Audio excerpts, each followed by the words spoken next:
So Chargers have had a pretty volatile state in Splatoon 3, and especially since they've become a bit less common after the recent update and a lot of Charger players flexing to other weapons, I wanted to talk about it, and to do so I figure I'd bring along one of the best Charger players in the world. I'm Q. I'm a backline flex for the North American team Jackpot. I just recently became a flex player, but before that I was a Charger one trick, and I've been playing the weapon for around 4 years now, I want to say. Some of you guys might remember seeing Q for the North American Championship at PAX earlier this year, and recently won the InkTV Resurgence League over Alliance Rogue, Starburst, and Crush Soda. Out of all the top players in the Western scene, she's the one who's used the weapon the most. So for starters, obviously a lot of the competitive communities thought Chargers are very good, and even the devs were, to the point of adding a bunch of polls and signs to deal with the weapon. How good do you think Chargers are right now? Are they a bit overhyped, or are they very strong weapons at the moment? If you compare this patch and the previous, I feel like Charger's kind of like borderline usable compared to before right now. I know when Crab wasn't nerfed and 99% of teams are just running double splash, you would be incapable of like being a good asset to the rest of your team,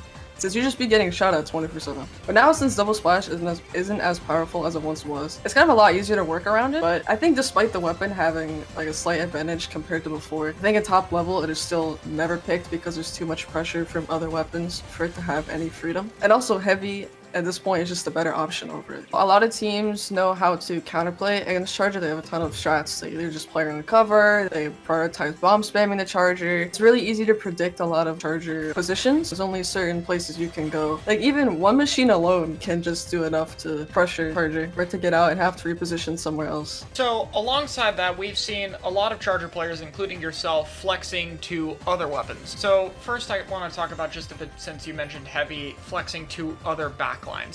If you've tried that a bit, how has that felt to play stuff like Jet Sculpture at the end of Splatoon 2 or Heavy Spalling now? In Splatoon 2, C-Jet was definitely a little bit hard for me at first because, you know, I'm playing something else that's a lot different compared to what I'm used to. You know, Charger's only one shot, and if you miss it, then, you know, you get rushed down, you have to maybe reposition or something. But I think in terms of flexing the other backlines, it should be a rule for all backlines to flex to other weapons. And now in high level, being flexible is something like most players are attracted to. I feel like being open to playing other things also provides you with more opportunities and experiences. And I feel like if you aren't flexible, then you're kind of limiting yourself to playing with only certain players and certain comps you run. And I know at this point in time, Charger's like very hard to play it. You have to run a comp that plays around yourself rather than accommodating for the rest of your teammates instead. I agree with that. I do think backline flexibility is something that's been really important. Speaking of which, the main weapon you flexed to during the NA Open obviously was Splash, which isn't even considered a backline. How difficult was it to learn and completely swap your role in order to fit in with your team? It was very difficult at first because, you know, I'm playing a shooter, kind of like a frontline, you know. I'm just like a pure backline. Like, I don't know what I'm doing. So it definitely took me a while, but I just tried to play as much as I could. But I mean, playing at Anarchy and X-Rank is okay, but I think Scrims is definitely the most effective. It's easier to just notice your own mistakes and like what you need to work on. And I also got input from my teammates as well. They kind of helped me just improve like bit by bit every single day. So obviously earlier what we talked about with a lot of the maps favoring Charger, even the devs thinking so, and a bunch of stuff about that. Do you think that the current maps favor Charger, especially to the point of, say, carrying the weapon up placements and tiers? I don't think it favors it anymore. The tower pole on zones is a big issue. I think the pole in the middle and Hagglefish zones actually favors Charger. I think Charger's very bad on Rainmaker. I suggest not to use it there ever. Clams and tower are kind of a gamble, but I think really map specific, you know, Clams, maybe Galetail, Brine Water, Umami, Mahi, like flat maps. And I think Sturgeon and Haggle are kind of a gamble, but I think it heavily depends on if you set the Charger up. But that's like about it, because everything else is just so easy to get caught out by machines, bombs, like anything. Yeah, maps like Sturgeon, like getting set up on the sniper or the spinner, can be very difficult to bomb out if you're able to take all that space, but obviously it does require your team pushing very far ahead, and Rainmaker has been a lot about speed and damage per second on the Rainmaker shield, and those are kind of just traits that Charger doesn't really have. It's just very hard to take mid and hold areas alone, and you're very unreliable on defense. It would be very easier to just have a Crab or have a Booyah Bomb rather than, you know, like Vec or Tri-Strike. So I know this isn't your specialty, but you did do a good bit of Squiffer in Splatoon 2, and I believe you did a little bit of Bamboo if I remember. What do you think about the shorter range Chargers and their place in the game right now? Are they a bit underplayed right now due to the kits they have, and can they fare a little bit better than the longer range Chargers, or do they suffer from a lot of the same problems? Squiffer's very hard to play, especially in competitive. It's a very fast weapon. You can't really play back with it because it doesn't have enough range to reach people from across the map, like Leader, DF Charger.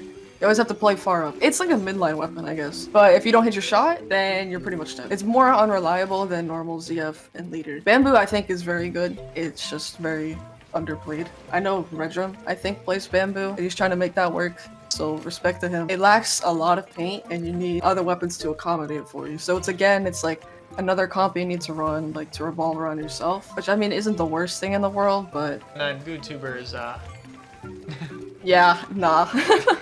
Alright, we'll leave that one at that. So, of course, there's one charger here that we haven't talked about for a little bit, kind of the most interesting thing for chargers here, because we talked a lot about it being kind of unreliable in a way, and there is one charger that is kind of trying to be more reliable because it both has the range and multiple shots on one charge, which is Snipe Rider. But of course, Snipe Rider right now is very weak, even with the recent buff. Obviously, part of that is due to the kit, but I wanted to ask, since this is kind of like an interesting hybrid between charges and Splatlings with a lot of potential to not suffer from the same issues, do you think Snipe Rider has a future, and are there any changes or kits you would want for the weapon? If Snipe Rider got a new kit, I think it could be good, but it heavily depends on what the kit gets. I'm not super interested in Snipe Rider. Like, when I first saw it and I tried it out, I despised it. I didn't buy the weapon for weeks, and the only reason that I did buy the weapon was because somebody forced me to buy it, but I haven't played it since. But I think if it got missiles, it could be decent. If it got the broken special, yes. Yeah, exactly. If I had like some support sub, like Fizzy for example, could be good. And if I had the ability to hold its charge, maybe it could be like really good. Definitely be better than Bamboo and Squidford. And maybe better than Unscoped ZF. I don't think that'll ever happen. You think they're not gonna really know what to do with Snipe Rider too much? In terms of like giving it the ability to hold its charge, that will never happen, but maybe if they get like a good kit on it, then I'll try it out. Do you have any advice to newer charger players or people who are interested in the weapon, whether they're getting into competitive or just trying to grind the ranked ladder? What's some things that you would recommend? The one thing I would say is don't give up early just because you aren't hitting your shots. Practice makes perfect. It takes a ton of time to be able to be consistent with the weapon, and as the more you go up in skill level, the harder it will be. But you learn ways to counter certain things. I would also seek for a lower sense, typically +0 motion or below, because it's easier to control your aim. But if you want to go higher than that, that's fine too, because it's all preference. And positioning is very, very important. You never want to stay at one place all the time, and you never want to have the same pathing, otherwise you'll become very predictable. You always want to stay unpredictable all the time, because then it makes it harder for people to locate where you are. Alright, well, thank you so much for coming out here. If you have anything you want to say to kind of wrap up, or any other notes you want to talk about in terms of chargers, just feel free. Oh, thank you for having me on. I definitely enjoy flexing at the moment, but one day I hope Charger comes back and becomes as good as it once was. You can find me on Twitter at .q and twitch.tv/.q on Twitch. Both of those links will be in the description. Thank you so much for joining me, and thank you to everyone for watching. See ya.